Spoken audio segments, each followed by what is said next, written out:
আসসালামু আলাইকুম। শুরু করছি কৃষি সংবাদ, সঙ্গে আছি আমি নিশা মুনতাসির। এখনকার এই সংবাদ আয়োজন একই সঙ্গে চ্যানেল আইয়ের ইউটিউব চ্যানেল এবং চ্যানেল আইয়ের ওটিটি প্ল্যাটফর্ম আই স্ক্রিনে লাইভ স্ট্রিম হচ্ছে। কুষ্টিয়ার বিখ্যাত তিলের খাজায় ব্যবহৃত তিলের চাহিদা ও তেলের ঘাটতি পূরণে উচ্চ ফলনশীল বাড়ি তিল চাষ করে ব্যাপক সাফল্য পেয়েছেন কৃষক। তিলের চাষ বাড়ানো গেলে কৃষকের বাড়তি লাভ ও তেলের ঘাটতি পূরণ করা সম্ভব বলে মনে করেন সংশ্লিষ্টরা। কুষ্টিয়া প্রতিনিধি আনিসুজ্জামান ডাবলুর তথ্য, ভিডিও চিত্রে আল মুকসিদের রিপোর্ট। কুষ্টিয়ার ভেড়ামারা উপজেলায় বাংলাদেশ কৃষি গবেষণা ইনস্টিটিউটের উদ্ভাবিত মেহেরপুর প্রকল্পের অর্থায়নে চলতি মৌসুমে উচ্চ ফলনশীল বাড়ি তিল 4, 5 ও 6 আবাদ করেছে কৃষক। বিঘায় 4 থেকে 5 মণ ফলন পেয়ে লাভবান হয়েছেন তারা। বাড়ি তিল 4 বীজ ও সার দিয়ে সহযোগিতা করেছে। এই সহযোগিতার মাধ্যমে আমরা তিল চাষ করেছি। আশা করছি এই তিল ভালো ফলন হবে। তিলের যে চেহারাতে তাতে আমার বিশ্বাস যে এই তিলে লাভ হবে এবং ফলনও ভালো হবে। যে তিল দেখলাম, দেখে সুন্দর তিল, এই সুন্দর তেলে আমরা আগ্রহী, আগামীতে আমরা এই তিল আবাদ করব।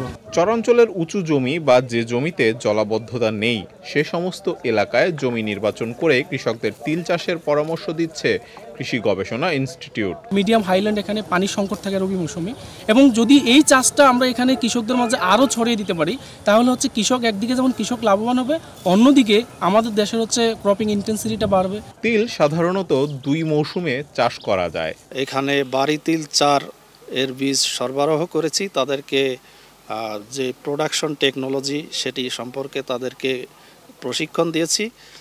তা আমরা সরেজমিনে দেখতে পাচ্ছি যে এই তিল অত্যন্ত চমৎকার হয়েছে এবং এখান থেকে যে ফলন হবে আশা করি লোকালের প্রায় দ্বিগুণ হবে।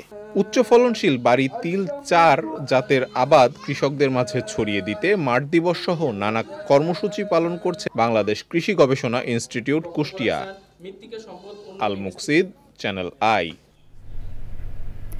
অন্তর্বর্তী সরকারের মৎস্য ও প্রাণী সম্পদ উপদেষ্টা ফরিদা আক্তার বলেছেন, প্রকৃত মৎস্যজীবীরা যেখানে আছেন সেখানকার জলমহালের একমাত্র অধিকার সেই মৎস্যজীবীদের।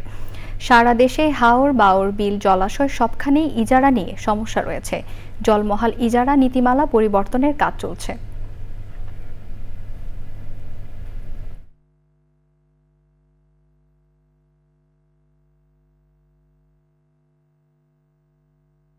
প্রকৃত মৎস্যজীবীরা যেখানে আছে সেখানকার জলমহালে একমাত্র অধিকার এই মৎস্যজীবীদের, আর কারণ না। এটা আমাদেরকে প্রতিষ্ঠা করতেই হবে এবং সেটাই করার জন্য আমরা প্রকল্প নিয়ে পারি, সরকারকে নানাভাবে বুঝায় পারি, আমরা সেটা করব। দিনাজপুর হর্টিকালচার সেন্টারে দেশি বিদেশি আমের জাত সংরক্ষণ ও চারা উৎপাদনে বেশ সাড়া ফেলেছে। দূর দূরান্ত থেকে বিভিন্ন জাতের আমের চারা নিতে ছুটে আসছেন অনেকেই। পাশাপাশি রয়েছে দেশি বিদেশি 106 জাতের আমের সমাহার। দিনাজপুর থেকে বিস্তারিত জানাচ্ছেন শাহ আলম শাহী। থকায় থকায় ঝুলছে নানান রঙের আম।